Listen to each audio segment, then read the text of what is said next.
Good morning friends, তোমরা কেমন আছো? আশা করি ভালো আছো, আর আমি ভালো আছি। এই যে বৃষ্টি হচ্ছে, অনেক জোরে ঝড় এসছে, তাই আমি মাছ নিয়ে আসলাম, মাছ ফ্রাই করে নিলাম। তো আজকে হবে মাছ দিয়ে পটল আলু দিয়ে ঝোল। মাছ ফ্রাই করে নিলাম, পটল আলুতে নুন হলুদ দিয়ে একটু ফ্রাই করে নিচ্ছি পটল আলুটাকে। মাছ দিয়ে আলু পটল দিয়ে ঝোল করব, আর শাক ভাজা করব।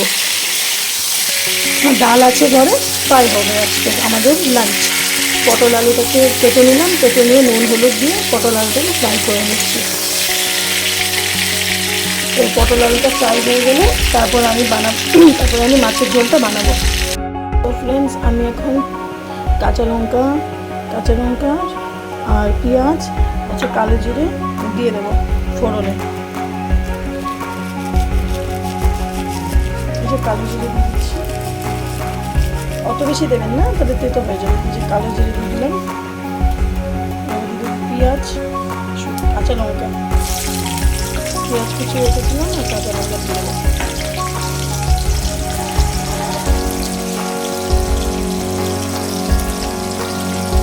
এবার আমি নাড়িয়ে দেবো, সঙ্গে একটু আদা বাটা দিয়ে দেবো। কালো জিরে, কাঁচা লঙ্কা, পেঁয়াজ কুচিয়ে দিলাম ফোড়নে। দিয়ে দেবো হচ্ছে নুন হলুদ, জিরে গুঁড়ো দিয়ে দেবো। ধনে দিতে হবে না, নুন হলুদ আর জিরে গুঁড়ো দিয়ে দেবো। এর সঙ্গে দেবো কাশ্মীরি মির্চ, দেবো না, কারণ ঝোলটা আমি লাল লাল খেতে চাইছি না আজকে, একটু নর্মালি একটু সাদা ভাবটাই থাকুক।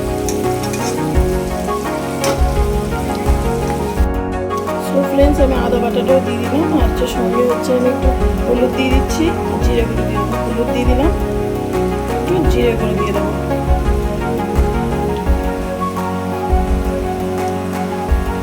স্বাদ অনুসারে দেবেন, 2 টেবিল স্পুন, 1.5 টেবিল স্পুন দিলেই হবে, 1.5 টেবিল স্পুন দিলে হয়ে যাবে।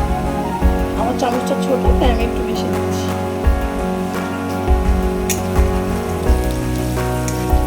নুন হলুদ জিরে গুঁড়ো দিয়ে দিলাম, দিয়ে কষাবো। একটু জল দিয়ে আবার মশলাকে একটু কষাবো। ফ্লেমটা হাই করে দিলাম, জল দিয়ে আবার কষাবো। কষিয়ে নিয়ে তারপরে আমি পটল আলুটাকে দিয়ে দেবো। দিয়ে পটল আলুটা দেবো, ঝোলটা হবে। ঝোলটা যখন বয়েল হয়ে যাবে, তখন আমি মাছটাকে ছেড়ে দেবো। তো ফ্রেন্ডস, আমার মশলা কষে গেছে, খুব ভালো বেশ লাগছে, সেন্টটাও ভালো আসছে। আদা বাটা কালো জিরের স্মেলটাই আলাদা টেস্ট। এবার আমি পটল আলু যা ফ্রাই করেছিলাম সব দিয়ে দেবো। পটল আলু দিয়ে দিলাম, ওটাকে নাড়িয়ে নেব।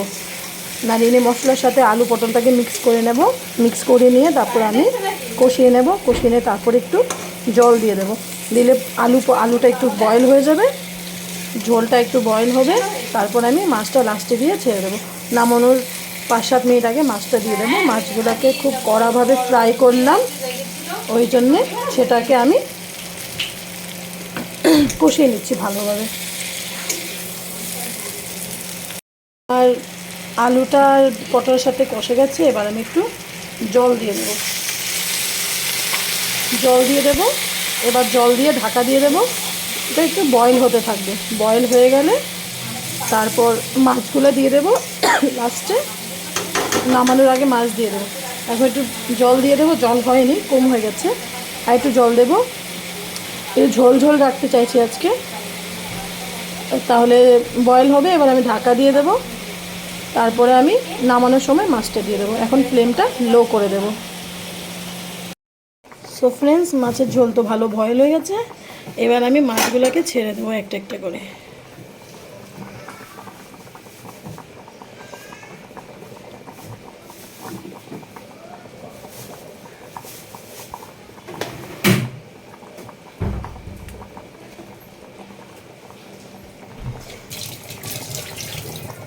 মাছগুলোকে ছেড়ে দিলাম। এবার মাছগুলোকে ঝোলের মধ্যে একটু ঢুকিয়ে দেবো, একটু করে দেবো, ঢাকা দিয়ে দেবো। আস্তে আস্তে হতে থাকুক, ঝোলটা আর একটু বয়েল হয়ে যাক, 5-7 মিনিট বয়েল হবে। মাছের ঝোল হয়ে গেছে আমার, আমি নামিয়ে দেবো। এবার একটু ঢাকা দিয়ে দেবো, তারপর ফাইনাল টাচটা আপনাদের দেখিয়ে দেবো। এই যে হয়ে গেছে আমার মাছ দিয়ে পটল আলু দিয়ে মাছের ঝোল হয়ে গেছে, কমপ্লিট। এবার আমরা সার্ভ করে দেবো।